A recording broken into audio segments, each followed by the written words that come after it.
नमस्कार, जय माता दी। मैं हूं आपकी अपनी लाइफ डिजाइनर जीतू आचार्य। तुलसी विवाह कब है, यानी हरि प्रबोधनी एकादशी कब मनाई जाएगी। और हरि प्रबोधनी एकादशी बहुत ही महत्वपूर्ण एकादशी होती है और जहां पर भगवान श्री हरि, भगवान विष्णु जागृत अवस्था में आते हैं, यानी सोए होते हैं 4 महीनों से। अब इसे सोए हुए नहीं कह सकते, इसे आप ये कह सकते हैं कि योग निद्रा में होते हैं 4 महीने के लिए भगवान श्री हरि, भगवान विष्णु। लेकिन चातुर्मास समाप्त होता है और तब श्री हरि जाग जाते हैं, जिसे हम हरि प्रबोधनी एकादशी के नाम से जानते हैं। इसी दिन किया जाता है तुलसी विवाह और तुलसी विवाह करना बहुत ही उत्तम माना जाता है। बट ये प्रबोधनी एकादशी किस दिन मनाई जाए, बहुत सारे लोगों को ये कंफ्यूजन हो रहा है कि ये एकादशी तुलसी विवाह हम 23 तारीख को मनाएं या फिर 24 तारीख को। हम आपका कंफ्यूजन दूर किए देते हैं कि आपको तुलसी विवाह का ये पर्व किस दिन मनाना है, ताकि जब भगवान श्री हरि जागृत अवस्था में आए तो पूरा आशीर्वाद आपको दें।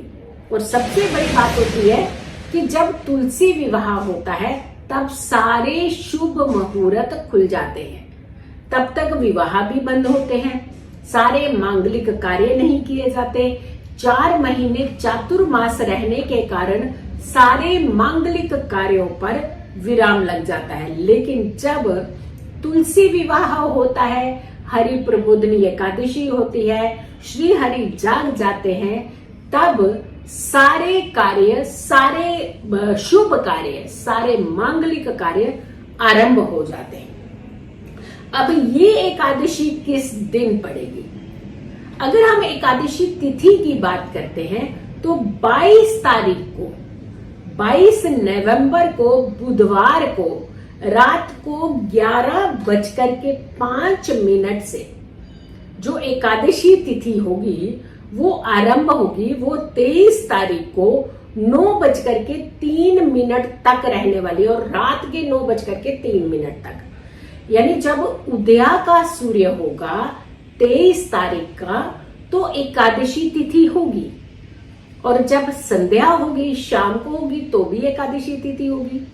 और जब गोधूली वेला होती है, जब कहते हैं कि तुलसी विवाह करना चाहिए, तो उस समय भी एकादशी तिथि होगी। इनफैक्ट रात तक एकादशी तिथि रहने वाली है।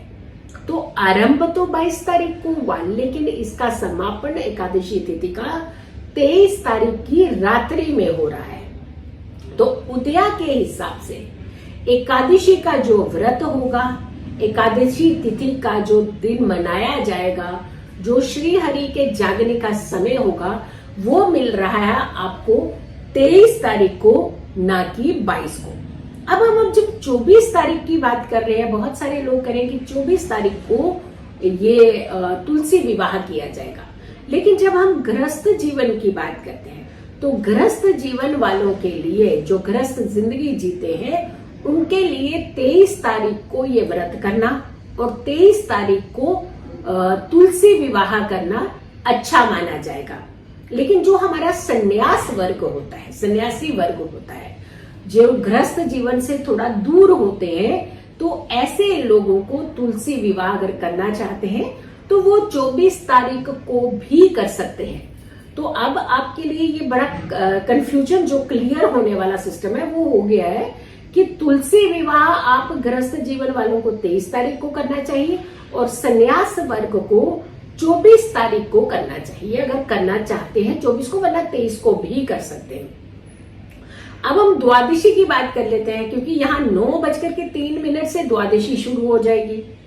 तो द्वादशी तिथि जो है उसका समापन जो होगा, समाप्त होगी, वो होगी रात को 24 तारीख की शाम को, यानी 9:03 23 तारीख से तो शुरू हुई द्वादशी तिथि, लेकिन इसका समापन शाम को होगा 7:07 पर, और ये होगा 24 तारीख को।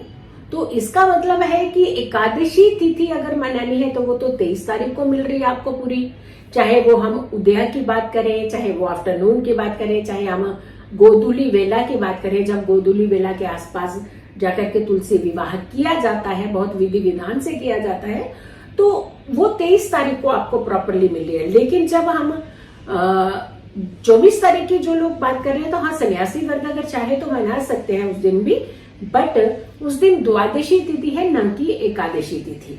उदया पर भी द्वादशी है और सूर्य अस्त के टाइम पर भी द्वादशी तिथि होगी, तो ये 24 तारीख को पड़ रही है। उत्तरा भाद्रपद नक्षत्र में तुलसी विवाह किया जाएगा।